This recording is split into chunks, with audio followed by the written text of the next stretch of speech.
is that my footwork and my body position is different. So if Peter stands in a very classical fencing guard, so you can do that with a cutlass, of course, and we can fence with a lunge, back and forth, like so, and you can do that in open fight, so there's no difference to the Saber or Backsword. But if Peter stands in a classical fencing position, compared to that, for a naval boarding action, I stand with my hips a little bit more square. I have my cutlass pulled back a little bit. I have my left hand on the breast, on the chest, like George Silver shows it, or under the chin, like Zachary White tells us, and have it ready here. And also my footwork when I attack is not a far lunge, but it's more like with an advanced step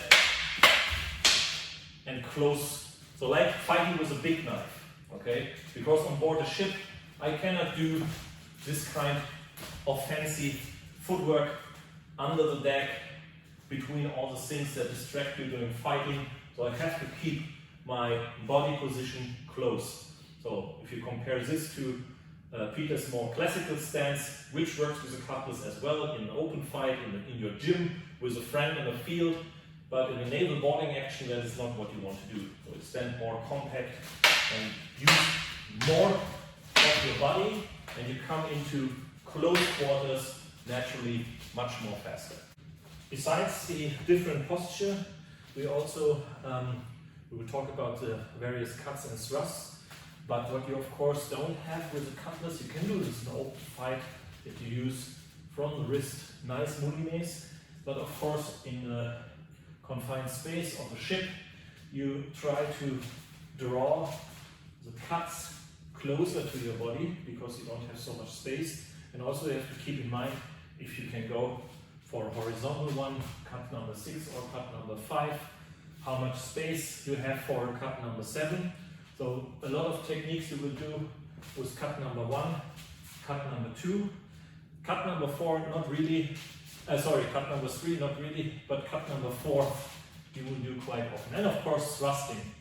Again, not thrusting like with a long lunge, you can do that of course in sparring, but more like these thrusts in close quarters, force thrust from here, and of course hanging thrust. So all is more like backsword with a Bowie knife attitude, you could say.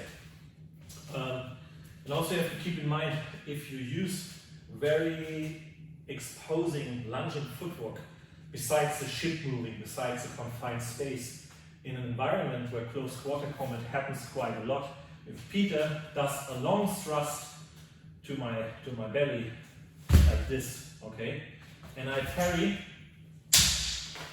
I have it easy here to disarm, okay? Because my mentality is more like going in, grabbing if I can, smashing something. So you will see a lot of enclosing and commanding. But for a start, you have to learn cutting close to your body with power, with your body behind, and not by overextending. We do that in sparring as well, but if you want to do it a little bit more like a boarding action, then of course you don't have all the space to move, so you have to keep the movements tight. And the same is true for the parries. If Peter attacks with a wide lunge and a typical cut from the wrist, okay, I can of course easy parry with the correct footwork like this, or to the other side, cut number 2, okay, like that. But if I stand here and don't have the freedom of movement, because there are guys behind me, again, we are on the deck on board a ship, and he attacks really with his body behind, okay? This is horrible, okay? Also from the other side. Okay, so this is not what keeps me alive, so I have to resist with, against the cut number 1, he comes with force, with a hanging guard. So I try to use the offhand as a support later with the double weapons as well. When you have a pistol or something. Okay, you are already in position for close quarter, but also if you don't go in, if he attacks really hard, yeah, then you have more to resist also on the other side. If this here It's not really half swording, it's more like a support, okay? It's more like a support, zack, and here, and then you can go in. So this is really something you have to keep in mind. It's more like strong cuts from the body, strong thrust with the body behind. It's less of this, even though you can do it with a cutlass.